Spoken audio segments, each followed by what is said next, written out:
Rachel Zegler and Millie Alcock, when activists become actresses. Or when actresses become activists, you decide. Which came first, the chicken or the egg, the actress or the activist?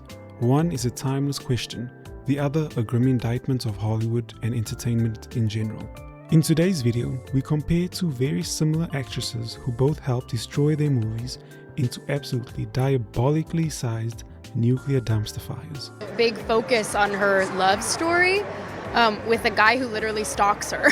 Yeah. Weird. And try to figure out why modern actresses are such activists.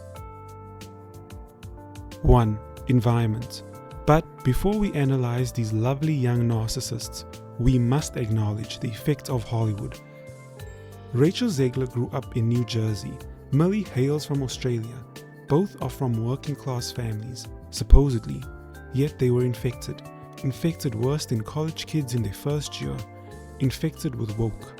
This is because modern Hollywood runs on woke, and these ladies got their careers due to wokeism. Those are two of the aspects of the woke mind virus that I think are very dangerous. Is that it's often anti-meritocratic. You can't question things. Even the questioning is bad. Wokeism is essentially Hollywood's currency. Well, public currency, that is. Who the hell knows what happens behind closed doors? Nothing pretty. Investment firms like BlackRock bankroll all of Hollywood. That's why every show and movie has political themes and ugly or middling female characters. Disney doesn't have to make money when they've been bankrolled by $1 trillion investment firm. And, sorry to say it, people like Millie Alcock and Rachel Zegler don't have careers without DEI. Rachel Zegler's mouth would have had her blacklisted, but instead she's a virtue-signaling industry darling who can't sell tickets. But don't worry, she's hosting the after party for the Tonys. She's set. Millie Alcock would never even have had a career if House of the Dragon came out 10 to 20 years earlier. The beauty standards alone would have ensured that.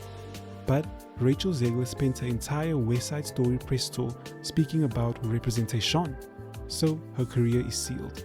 Millie Alcock more than matched her energy on the Supergirl press tour, believe me. But before we get into that, let's just replay Rachel's greatest hits.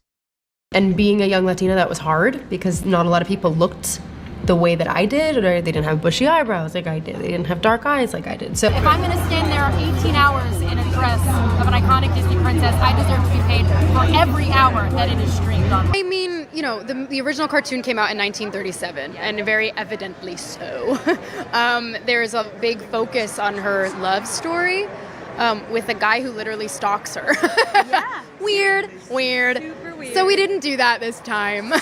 For photos every time I'm online for the Snow White ride, and I have to pretend like, oh God, well, crazy that we're in front of this. Wait, how often are you in line for the Snow White ride? I'm a narcissist. Same shit, different day. So her job been like that. And to everyone who hates when I win, the winged victory came to the Louvre in pieces, and people still line up to see her. And I can only hope that despite my flaws, and despite my cracks and my breaks, and there are many of them, that at every premiere and everything I do, people will wait in line to see.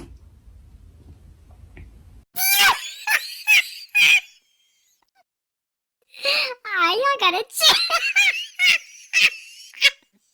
Now, let's look at Millie's. Been a lot of discussion online about Kara's queerness in the comics. Was that something that you explored when you were preparing for the role? It wasn't, but in honor of Pride Month, as I'm getting all these questions, I don't know. I think that what makes this film so beautiful is that it's not centered around a man. It's not centered around love at all, Exactly. if anything. Yeah. But we'll see. I don't know. It's great. She'd probably go both ways. I heard from the fans, specifically from the LGBT community, about how they've been able to relate to your character. I've just had a few people ask me about her and about her because it's Pride Month and all that, and I think that she's a really great representation of what a modern woman can be. She can be strong, she can be tough, she can be messy. And I love how this film doesn't center around any sort of love, you know, it doesn't center around romance or anything like that at all. And she has such resilience that I think that that community is a community that is so resilient, and they can really relate to that. These people fundamentally think they are better than us underlings. They want to re-educate us. Dear Millie, ridiculous last name Cock, what is wrong with having men help or be loved in a movie?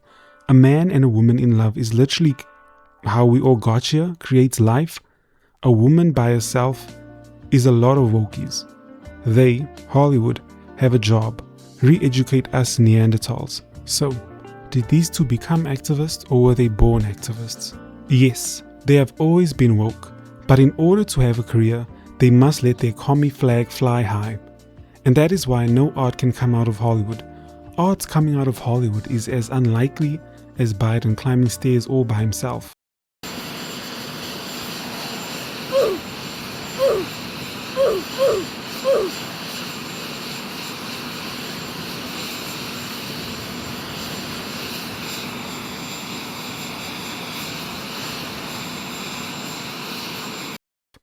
Anyway, but beyond virtue signaling, I truly believe the activists are promoted because that is what they want young women to be. Entitled narcissists who play victim, misandrists who repel sane men everywhere. Rachel Zegler is what Disney wants every young girl to become. She is their social engineering perfected. A malignant narcissist who does not care about anyone but herself. Women, especially young women, tend to vote liberal. If this is the modern liberal woman, no thanks. Whose voting based on emotion can destroy society. Cough, Britain, Los Angeles, New York. And this isn't even the first time we've seen this happen. Before Rachel Zegler, before Millie Alcock, there was, you guessed it. Damn, what's that thing called? The Acolyte, with Amanda Stenberg, I believe, someone who was born into privilege but plays a victim. Star Wars being torn apart is another discussion. If you enjoyed this video, please like and subscribe. God bless.